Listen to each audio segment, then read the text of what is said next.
So I've got it up on the workbench. It's plugged in. I just tested it, it works, but let you guys hear it.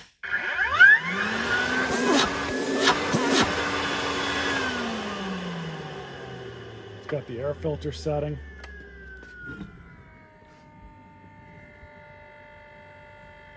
But this machine definitely smells. So we've got to basically take it off of the dolly.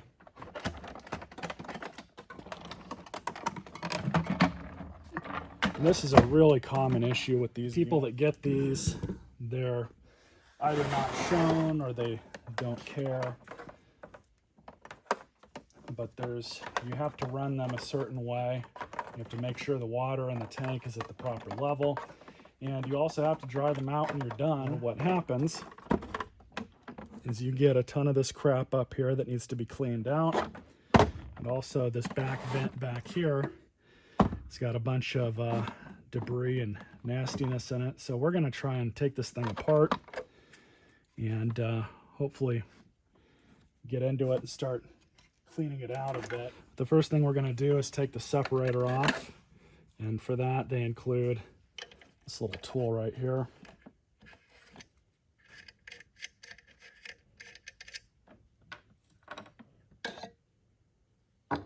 So we're going to clean all this up.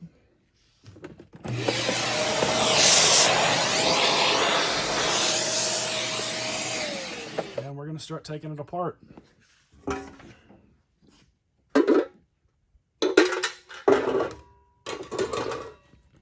But since we got that back cover off, that's vacuumed out well enough for now. I'm not done in there yet.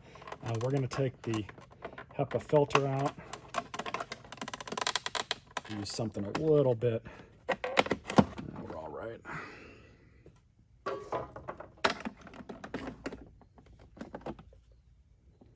Yeah. So this filter needs to be replaced. Was replaced in 2022. Rinse with water only, no soap. This is a rinsable filter. I was not aware of that. Maybe we'll rinse it out. I'll have to look that up and double check. But let's go ahead and clean this out.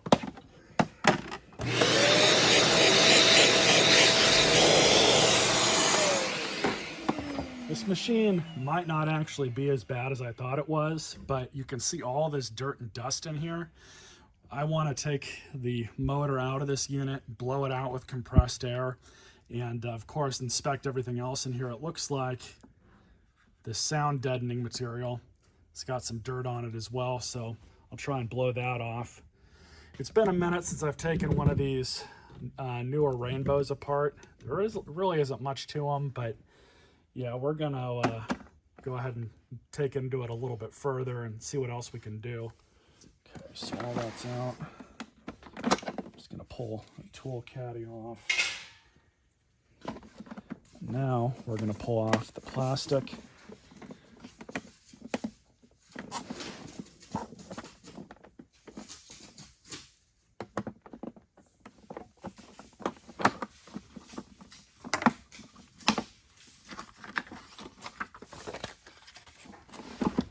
Same thing for the other side.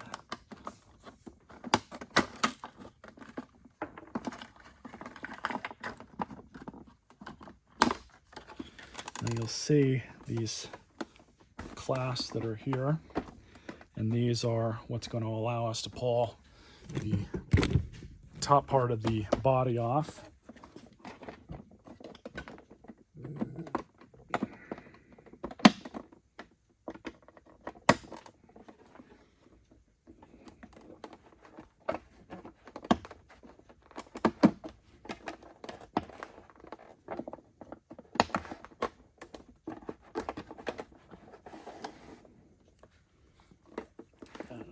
One more. There we go. It's actually not too bad under here.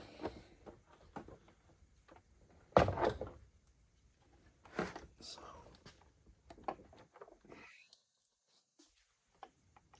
control board's really clean.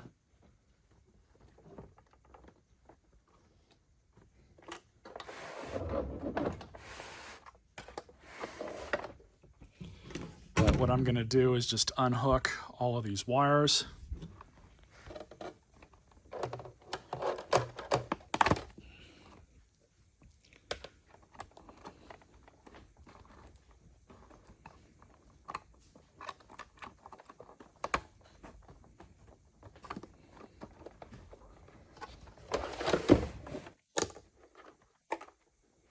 Just like that.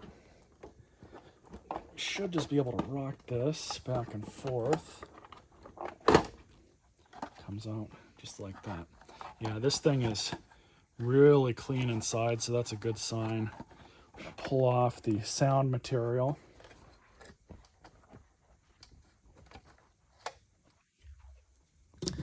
And we can see that there is a little bit of dust intrusion in here. So it kind of is what it is. Pull the motor out. Motor should come out at this point. Just like that. We're going to blow this thing out. I'm not going to take it apart. I'll take this over to my compressed air. Because of the dirt intrusion, I'm going to go ahead and pull off the bottom cover of the motor. For that, you just need a 1/4 inch. That'll allow you to remove these 3 self-tapping screws.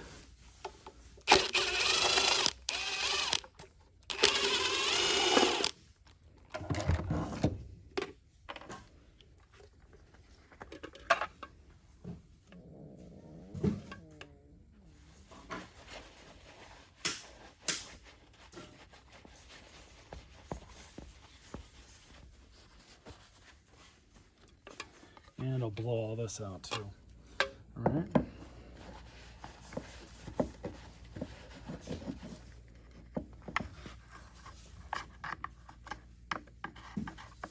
This thing only goes back on one way.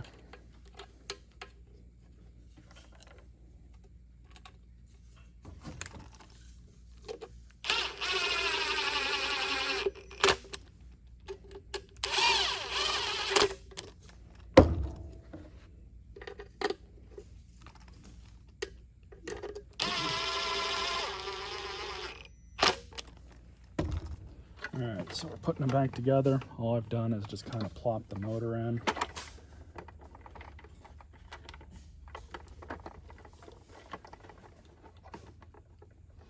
And you can kind of see where there are spots for this thing to line up with over here.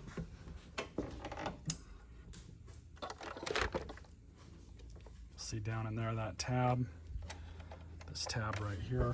And then the other giveaway is this one over here. You can see in the body. And then obviously the exhaust goes out the back. Now we're ready for the foam.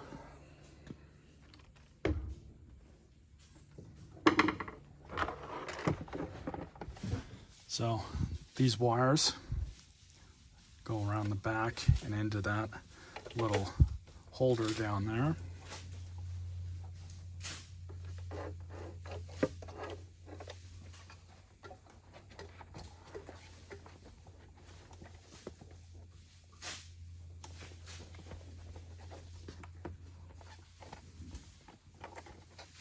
You can kind of see in the foam where it used to sit. Now we're just going to reconnect the control board.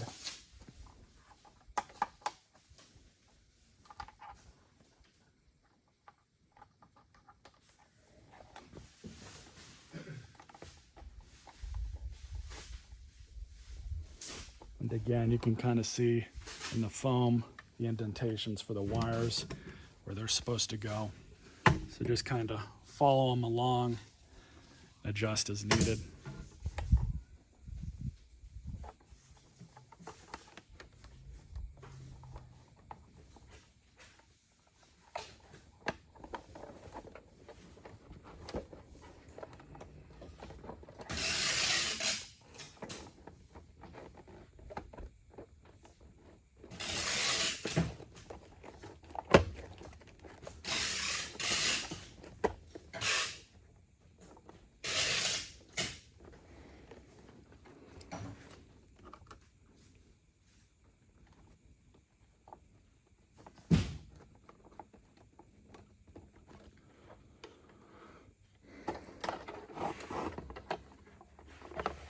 Turning this around to the front, we have this last one.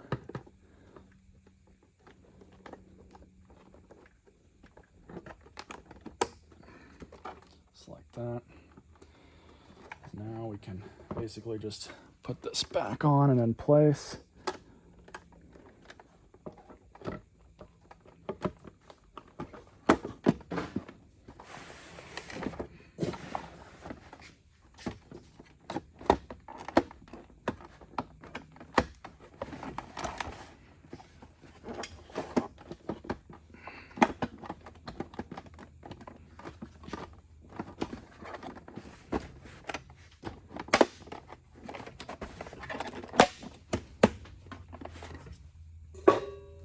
That's really all there is to it.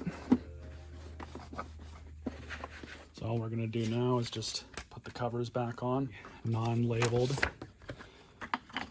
Let's buy the cord, not that it matters.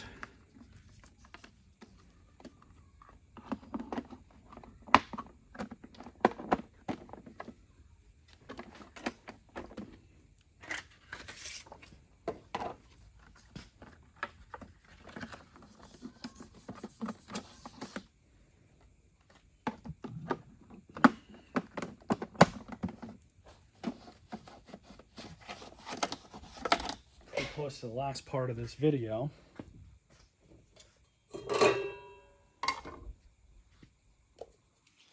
we're going to reinstall the air filter. Now I did blow this thing out. It's not as good as I would like it to be, but for testing purposes we'll be okay. I will get a new one of these, but you can see there's still crap coming out of it. But you just want to make sure that this felt seal is on and in place. And then you have this little catch here at the bottom. Make sure that slots in. There you go.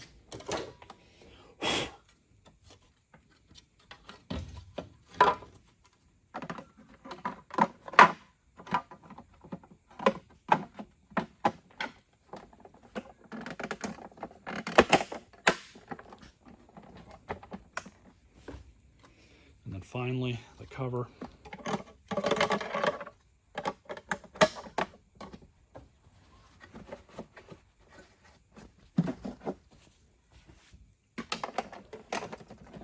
So I just need to put the separator back on.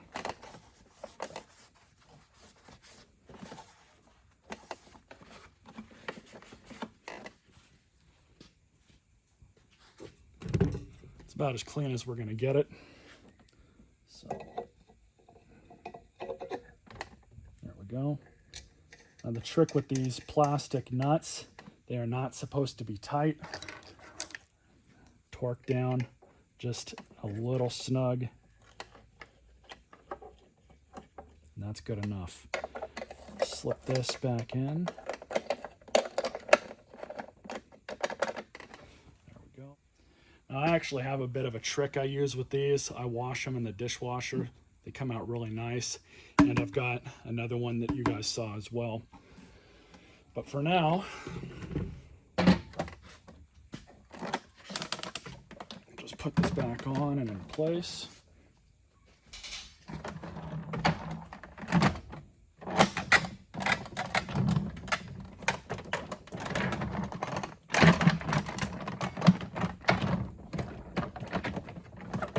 Locked back here. See if it still smells.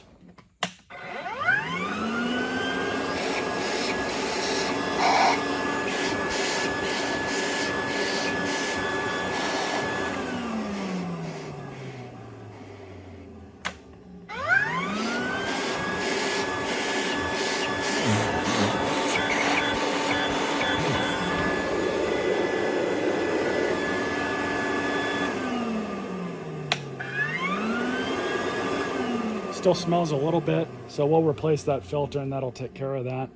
But for testing, we'll be all right. Tool caddy back on. There we go. So now let's take a look at the power nozzle. That one should be a bit easier. So this is the redesigned power nozzle, but we'll take a look at it.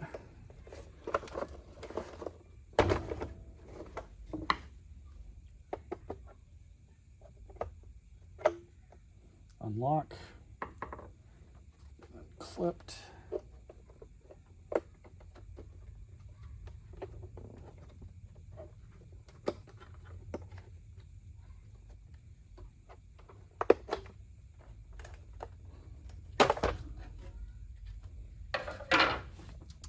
Oh yeah, nice and dirty.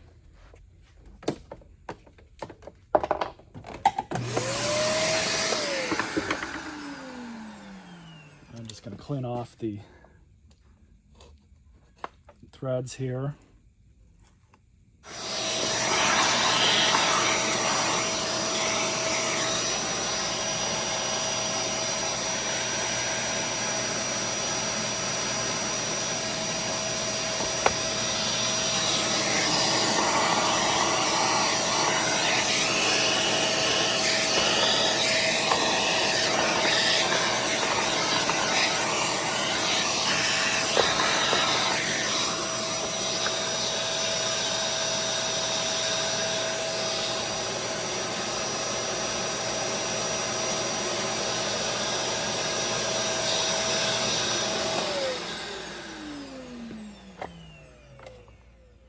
Overall, the brush roll is in really good condition.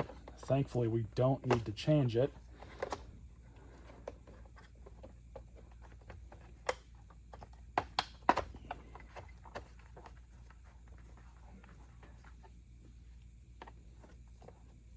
But when you go back in with one of these, it's actually kind of genius the way they did it, because they made it so that the end user can replace this stuff. But you'll see these two knobs.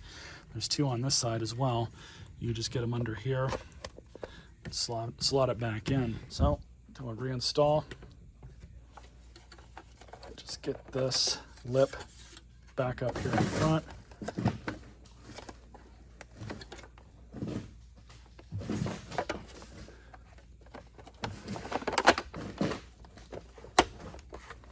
There we go. Make sure all of these clip, and then lock it.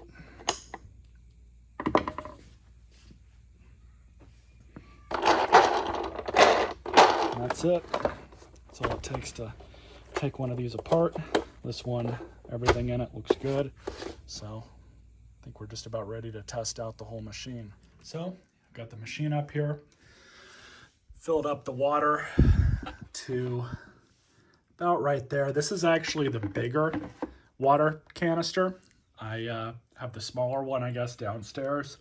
I'm gonna wash that in the dishwasher. I'm gonna wash this one too after I use it. I used some of this. This is actually from Rexair. It's mulberry scented. But we're gonna test this machine out. I do anticipate that this filter that's in it is gonna smell a little bit, but that's okay. I will be replacing it at a later date. But let's go ahead and get this thing on. And make sure the back is in there properly, and it is. Set it down, locked in. So push both of the clasps back. Now, if I remember right,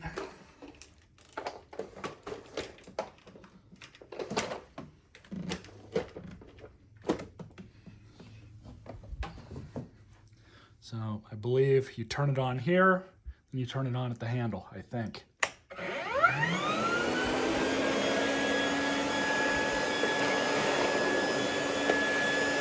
Might need to mess with this a little bit.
can't go down flat, so that's kind of a bummer.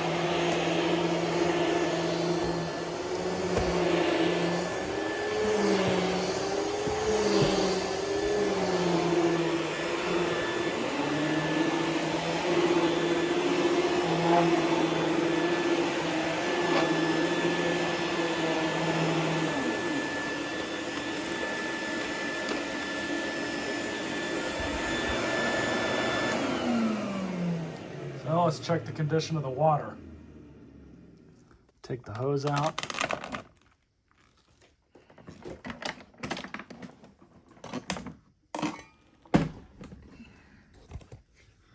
Yep, that is some nasty, gross looking water. A little bit of animal dander from the cat, as well as everything else it picked up. Now it is worth noting, it does not take much dirt and debris to color water like this. You could have the cleanest carpets in the world and you can go over it with one of these rainbows and it'll still look like this after you're done vacuuming. So it is worth mentioning that because some people do really like the fact that they can see, you know, how gross this stuff is that they're pulling out of their carpets. But in all honesty, as long as you look after your carpets all the time as normal, this is nothing abnormal. That thing will pick up pretty much everything that this won't. But I'm gonna go ahead and dump this and then I'll meet you guys back with my final thoughts. So here's my final take and thoughts on this machine. First off, they do clean okay. They're decent vacuums for what they are. I would never buy one of these brand new, not for the price that they're charging for them. Same with Kirby's for the record. Never buy a door-to-door sales vacuum. If you really want to have one of these and you don't find it for free somewhere like I did, get one secondhand off of eBay. There's also plenty of refurbishment shops online that have really good reputations. I believe greatvax.com is one of them. And they'll actually go through and restore these and then sell them on, and you can buy them at a fraction of the cost of what they sold for new. Never buy one of these vacuums door to door, brand new. You're gonna get hosed. That's just the way it is. One of the biggest downfalls of these machines, finding them secondhand, free or otherwise, they're gonna fall into one of three categories. Either one, the people that had it never cleaned it out all that much, if at all. That's largely because people don't take the tank off and clean it. They don't take the separator off and clean that when they're done. You're supposed to do that after every single vacuum. It's kind of a pain, and that's one of the biggest downsides of this machine is there's a lot to the setup and teardown of it, and cleaning is part of that process. Number two, I believe this one the prior owner was doing this with, is they don't run it with water at all. They use it sort of like a shop vac. It's not good for the motor. It's not really good for the whole vacuum, to be honest. They need to have water in them to work and filter properly. If you use one of these as a shop vac or you don't put any water in that tank, it's just gonna make a mess inside, and eventually it's gonna wear everything out, get everything extremely dirty. And then a third, and what is honestly kind of rare with these machines, is finding them in good, very good condition. This one is new enough that it is still good in good condition. If you have to have one of these vacuums, I would recommend buying one secondhand or finding one secondhand somewhere, looking it over, taking it apart like I did in this video, and cleaning it up properly. Do your own due diligence and then look after it after the fact, because one of these, it's an ongoing process keeping them running. There's more to them than just changing a bag and a belt. You really have to make sure that you're putting these away and you're basically taking them apart like this. If this water tank was clean or cleaner and I hadn't already ran it through the dishwasher and I was happy with just rinsing it out at the sink after I dumped it, of course, then I would just leave it like it is, let it dry off for a couple days, then put it back together and put it where I would normally store it. But other than that, if you got to have one of these, just use some of that advice I just gave you all, because they are decent vacuums for what they are. They're not my preference. I would never buy one new, but they are kind of a bit of a novelty. Anyways, hope you all enjoyed this video. May have 1 or 2 more videos on this machine in the future, but as far as this one goes, it was a great deal for free, and I'm happy that I picked it up. Stay tuned for more.